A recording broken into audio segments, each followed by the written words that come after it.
মধ্যপ্রাচ্যের বর্তমান অস্থিতিশীল ও সংঘাতময় পরিস্থিতির প্রেক্ষাপটে বাহরাইনে অবস্থানরত প্রবাসী বাংলাদেশিদের জন্য বিশেষ সতর্কতা জারি করেছে বাংলাদেশ দূতাবাস।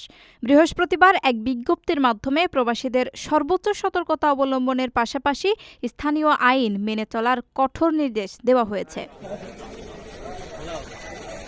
দূতাবাস জানায়, সম্প্রতি আঞ্চলিক নিরাপত্তা পরিস্থিতির অবনতি ঘটায় বাহরাইনের আকাশে ক্ষেপণাস্ত্র বা ড্রোন প্রতিহত করার মতো সংবেদনশীল ঘটনা ঘটছে। এ ধরনের সামরিক তৎপরতা, নিরাপত্তা অভিযান বা ক্ষতিগ্রস্ত স্থাপনার ছবি ও ভিডিও ধারণ করা বাহরাইনের আইনে দণ্ডনীয় অপরাধ। এছাড়া সামরিক ঘাঁটি, যানবাহন চলাচল বা স্পর্শকাতর স্থাপনার দৃশ্য সামাজিক যোগাযোগ মাধ্যমে শেয়ার বা লাইভ সম্প্রচার করা থেকেও বিরত থাকতে বলা হয়েছে। বিজ্ঞপ্তিতে সতর্ক করা হয়েছে যে এসব কর্মকাণ্ডে জড়িত প্রবাসীদের বিরুদ্ধে বাহরাইন সরকার কঠোর আইনি ব্যবস্থা গ্রহণ করতে পারে। প্রবাসীদের নিরাপত্তার স্বার্থে যেকোনো জরুরি পরিস্থিতিতে আতঙ্কিত না হয়ে স্থানীয় কর্তৃপক্ষের নির্দেশনা মেনে চলার পরামর্শ দেওয়া হয়েছে। এছাড়া যেকোনো প্রয়োজনে অবিলম্বে বাংলাদেশ দূতাবাসের সঙ্গে যোগাযোগ করতে বলা হয়েছে।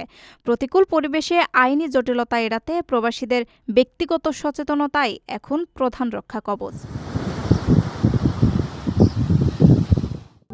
প্রবাসীদের জন্য নির্মাণ হচ্ছে দেশের প্রথম স্মার্ট সিটি, যেখানে থাকছে স্কুল, মসজিদ, হাসপাতাল, সুইমিং পুল, হেলিপ্যাড, পাঠাগার, জিম, সুপারমার্কেট, শিশু পার্ক সহ সকল নাগরিক সুবিধা। মাত্র ৩০ লাখ টাকা বিনিয়োগে মিলছে আকর্ষণীয় ফ্ল্যাট। প্লাটিনাম ইনভেস্টরদের জন্য ঢাকা বিমানবন্দরে ভিআইপি প্রোটোকল সুবিধা।